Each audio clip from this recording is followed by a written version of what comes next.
The steam curled softly from my mug, curling into the cold air like smoke from a candle just blown out.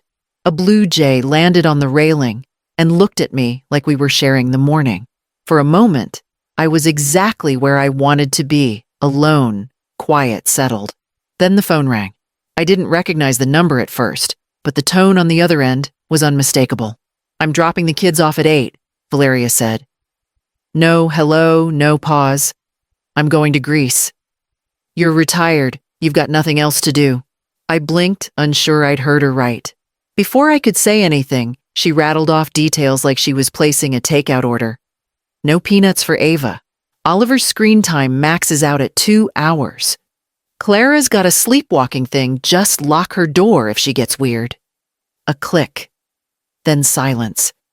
I stared at the screen. The call lasted less than 2 minutes.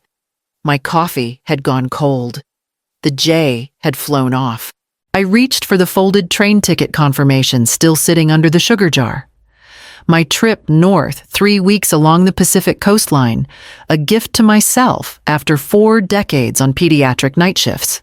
Apparently, I wouldn't be going. I stood up, carried my mug to the sink, and rinsed it out like it was any other morning. But something in me didn't move with the rest. Not anger, not yet.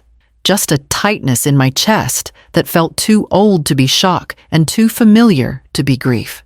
I walked into the guest room, opened the closet, and stared at the stacked quilts and puzzles I'd once hoped the kids might like someday.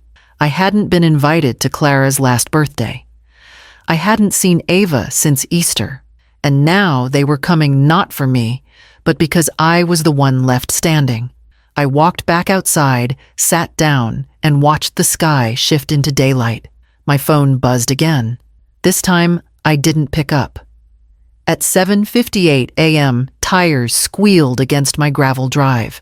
I stepped out just in time to see the black SUV jerk to a stop.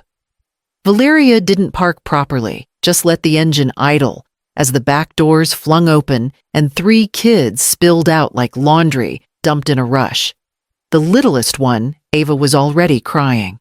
Valeria didn't get out. She lowered the passenger side window and shouted, "They've eaten call if someone bleeds," back on the 17th. Then she smiled like she'd done me a favor and drove off without waiting for a reply. The children didn't look at me, not directly. Oliver mumbled something about the Wi-Fi. Clara dragged her suitcase but left it half unzipped, clothes already spilling. Ava clung to a plush elephant that smelled faintly of syrup and shampoo. I opened the door. "Come in," I said. But they hesitated, like I'd just offered to lock them in a dungeon. They walked in eventually, slow and skeptical. I'd cleaned the house the night before, put out fresh towels, bought the cereal they used to like. But none of that mattered. At breakfast, Oliver pushed the eggs aside. "Mom says you make boring food." Clara didn't speak. Ava kept her chin tucked into the elephant's head, tears still streaking her face. I found their bags. Later, 2 were unlabeled. One was just a trash bag with duct tape around the handles. In the bottom of a grocery sack, I found a bottle of prescription medication with a cracked label and no instructions. I didn't cry. I didn't curse. I just sat at the kitchen table and stared at the calendar on the wall. My Oregon trip was marked in orange. It looked like it belonged to another person. I erased it with the side of my thumb. That night, I laid out sleeping bags in the den because none of the kids wanted to be alone. I tucked Ava in and left the hallway light on. Clara asked me for the Wi-Fi password. I told her I'd write it down in the morning. I locked the front door and slid the bolt shut. By the 4th day, the house was quiet, but not in any peaceful way. It was the silence of retreat, of absence. The children barely spoke. They scrolled through their screens like the glowing rectangles were safer than people. They ate whatever they could reach and slept wherever they dropped. I didn't say much either. I vacuumed. I folded. I watched the food go uneaten and the words go unsaid. Then, late that afternoon, I walked into the hallway and pulled the router plug from the wall. The reaction was instant. Screams tore down the hall like fire alarms. Oliver yelled, first followed by Clara, banging her door shut. Ava ran out of the room sobbing, asking if her mom was coming back. I sat her on my lap and just held her. She didn't fight it.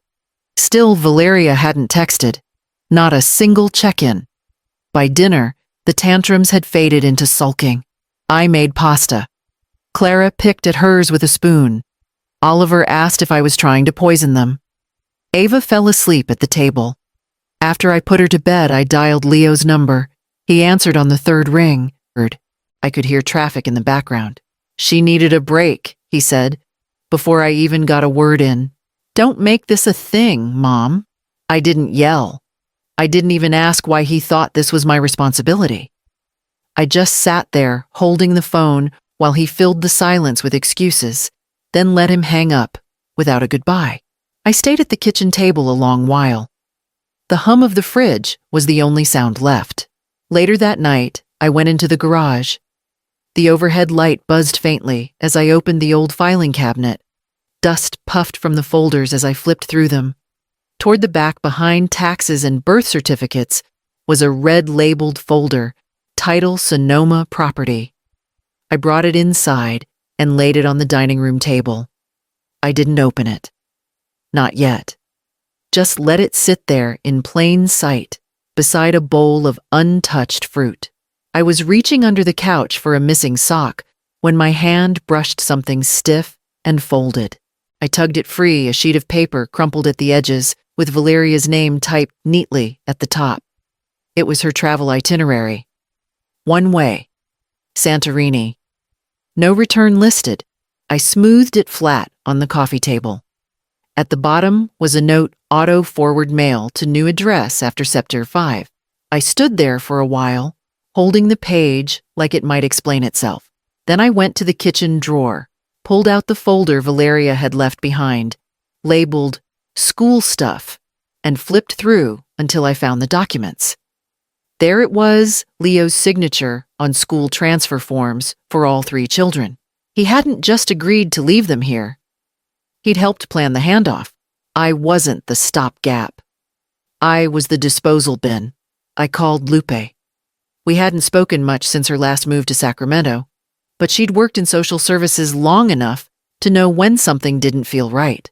Can you check something for me? I asked. Discreetly.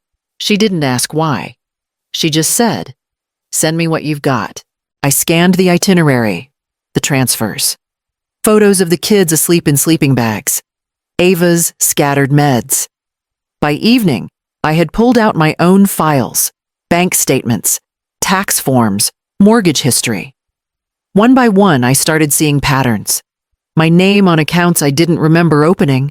My signature real but old, attached to new loan documents I hadn't reviewed. Home equity lines of credit withdrawn months ago. Marcella Quinn co-applicant. Marcella Quinn primary. Again and again, I saw myself written into their lives, not as mother or grandmother, but as funding. The house had my name on it. The debt did too.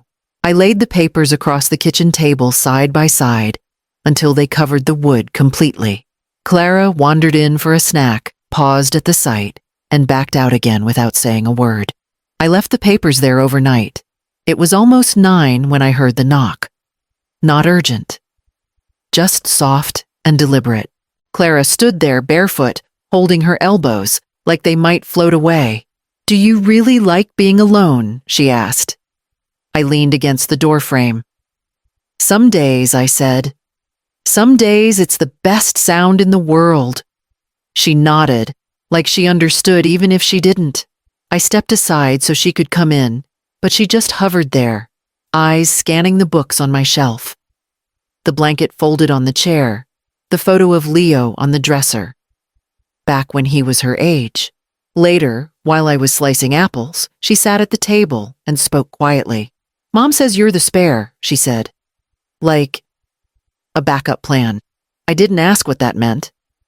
I already knew. She told us not to get too attached. I slid a plate toward her. No words. Just peeled slices cut the way I used to when Leo lost his baby teeth, and everything hurt. She took one, then another. She didn't say thank you, but she didn't need to. The next day, Oliver asked if he could help water the porch plants. He didn't do it well, but he tried. Got mud on his sleeves and forgot about half the pots. I gave him an old towel and let him figure the rest out. Ava stopped hoarding food. I found a granola bar half open under her pillow and asked if she wanted me to keep some snacks in the drawer beside her bed instead. She nodded and reached for my hand. None of it happened all at once, but the house started to feel different. Not full, but less hollow, like someone had opened a window that had been painted shut. That night, when I passed by the den, Clara was reading to Ava from a picture book I thought no one remembered. Oliver had curled into the armchair, wrapped in the old quilt with the frayed edges. I turned off the hallway light and let the dark settle in gently. I didn't make announcements. I never had. But I did make changes. The locksmith came on a Wednesday morning, the kind-eyed man who had duplicated keys for us a decade earlier. He recognized me immediately. "Just the exterior locks today?" he asked. "All of them," I said. He worked, efficiently didn't pry, didn't ask about the small shoes on my porch or the swing that hadn't moved in days. When he handed me the new keys warm from his palm, something in me hardened into certainty. That afternoon, I logged into my bank account and moved the deposit for my Oregon trip, my Riverview cabin, my train tickets, the small pottery class I'd booked on a whim into a retainer for an attorney. A practical exchange. One dream for another. One future for a different one. I didn't linger on it long. Regret is a luxury that slows people down. Valeria posted every day. Sunsets carved in pinks I could almost feel the warmth of through the screen. Tall glasses with sugared rims. Bare feet in white sand. Captions dripping with liberated joy. Finally, breathing again. Finding myself. Reset mode activated. Not a mention of her children. I typed a message to Leo. "Call me before Friday. Or don't. After that, decisions are final." He didn't read it for 6 hours. When he did, the small read marker sat there like a period at the end of something. No dots. No reply. Nothing. Carmen came by near dusk, a tin in her hands, and sympathy stitched into her face. She didn't knock. She never knocks. "They're oatmeal," she said. I added extra sugar. We sat at the table. The children were in the backyard quiet for once, building something out of rocks, so she said, brushing crumbs off her fingers. "What are you really planning?" I folded the cloth napkin, smoothing a crease that didn't need smoothing. "A proper goodbye," I answered. She paused, nodded once, and didn't ask another question. That night, after the house settled and breathing replaced footsteps in the dark, I opened the same table drawer I'd been avoiding all week. The file inside was exactly where I left it. Edges sharp in tensions, unsoftened, waiting to be opened in the morning. Lupe's message came just after noon. I opened it slowly, as if the words inside could change shape once they saw my face. The report was brief but damning. "Neglect," she wrote. "Not enough to call in the cavalry yet, but enough to raise eyebrows." The school transfers were flagged, the health records incomplete, and there at the bottom was the note that stopped me cold recent financial activity under Marcella Quinn's name. Unverified co-signatures. Strongly recommend a forensic review. I pulled out the manila folder again and laid it beside Lupe's file. Piece by piece, I matched dates and documents. The refinance was real. The new line of credit also real. The problem was I'd never approved either. The digital signature was mine, but not recent. One of the old scans Leo kept on file from when I was recovering from surgery. I'd trusted him to help with my billing then. I hadn't thought to revoke access. The house, my house, had been leveraged, quietly, almost surgically. Not enough to trigger alarms, just enough to shift weight into their column. To them, I wasn't the anchor, I was the asset. I highlighted the relevant sections and added them to the growing folder. Clicked attach in the email to my lawyer. Typed out a sentence that took me 5 minutes to finish. Please advise on next steps. I'm ready. No fanfare. No exclamation points. Just resolve. By bedtime, the children had tucked themselves in without reminders. Oliver had found a stray dog the day before, skinny, jittery with a scar above one eye, and insisted we keep him. I said no at first, but the dog didn't leave and the children didn't ask again. They just started calling him Lucky. That night, I found him curled between Ava and Clara on the pull-out couch, snoring softly. His tail thumped once when I walked by. I turned off the lamp and stood in the doorway watching them breathe in sync. Then I picked up the phone, opened the calendar, and marked Friday in red. She arrived 2 days early, dragging her suitcase across the porch like she expected applause. The doorbell rang once, then the knob jiggled. When it didn't turn, she banged her palm against the wood. I opened it slowly. Her tan was deeper, her smile thinner.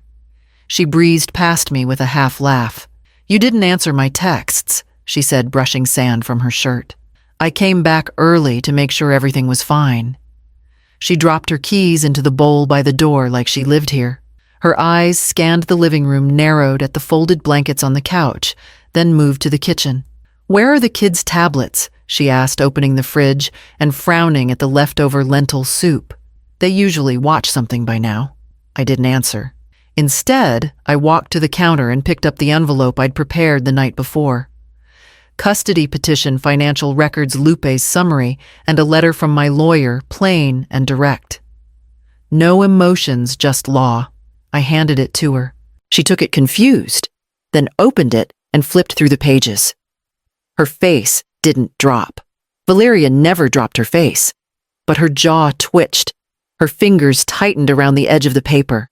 "This is cute," she said, voice too bright. "You're bluffing.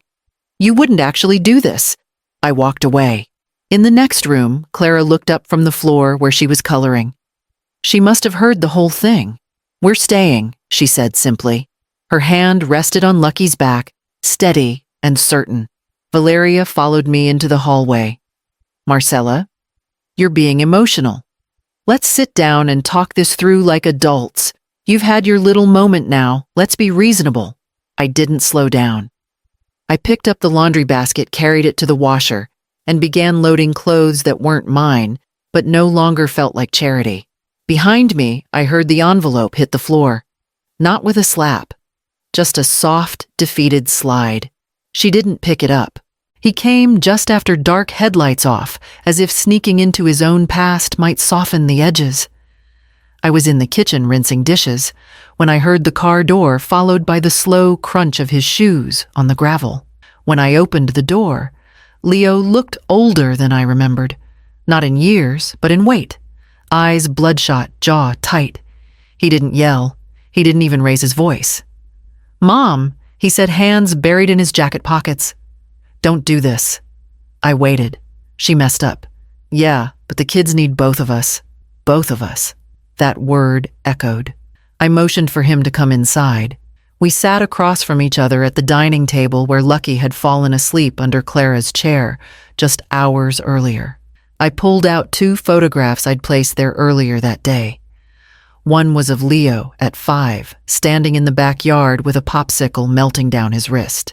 The other was of Clara, his daughter at the same age, asleep on my couch last night, face pinched, mouth slightly open, still clutching her elephant. I laid them side by side. "Do you see the difference?" I asked. He didn't speak. He didn't need to. I handed him a folder. Inside were 2 paths, the guardianship papers already in motion, and a letter outlining a conditional pause joint counseling family mediation and a commitment to stability. "I won't watch them disappear into the same silence you grew into," I said. He sat there for a long time, not flipping pages, just holding the weight of them in his hands. His knuckles turned white. His lips pressed together in a line I used to see when he was trying not to cry as a child. Valeria didn't come back downstairs. She must have known. Or maybe she didn't care anymore. I stood, refilled my glass with water, and left him at the table. Through the window, I saw Clara helping Ava pull weeds near the porch steps. They worked in rhythm, small hands moving with a focus only children and the forgotten seemed to master. 3 weeks can feel like a lifetime when silence is doing the talking. No calls came. No car turned into the drive. No half-hearted texts or sudden epiphanies. Just the steady sound of an ordinary life rebuilding itself in calmer hands. In the mornings, I swept the porch and shook out the welcome mat as if the house could breathe easier with dust gone. I planted new bulbs along the garden edge, small, stubborn roots that would push up green no matter what season shook them. The children helped without being asked. Oliver poured soil while Clara traced planting lines with her finger, serious as a cartographer. Ava sat cross-legged, keeping Lucky busy with a rope toy. The dog never left my side anymore, whether I was moving laundry, checking the mail, or standing too long at the window thinking. Their homework had taken over the dining table. Science diagrams, spelling lists. Eraser crumbs scattered like confetti. Noise returned, but it was softer now. Purposeful. No longer a sign of collapse. One afternoon, an envelope arrived with the county seal. My name typed clean and formal. Leo's signature sat at the bottom, co-guardianship granted. Conditions met, counseling in place, home review, completed parental rights, suspended, not erased. Valeria's section was blank. She hadn't objected, hadn't fought, hadn't even tried. I set the letter beside the fruit bowl and exhaled a long breath, one that felt earned. Later, while the kids napped, I climbed onto a chair in the hallway closet and retrieved my old folder marked Oregon Spring, my train confirmation, my workshop notes, the little map I'd marked in yellow pen. I didn't unfold it all the way, just placed it on the top shelf, visible now, not buried. And before dinner, I opened the deed drawer with a steady hand and added one more name under mine. Not ownership, not obligation, but belonging. Upstairs, I heard footsteps. Then a small voice calling for extra blankets, ordinary and unguarded.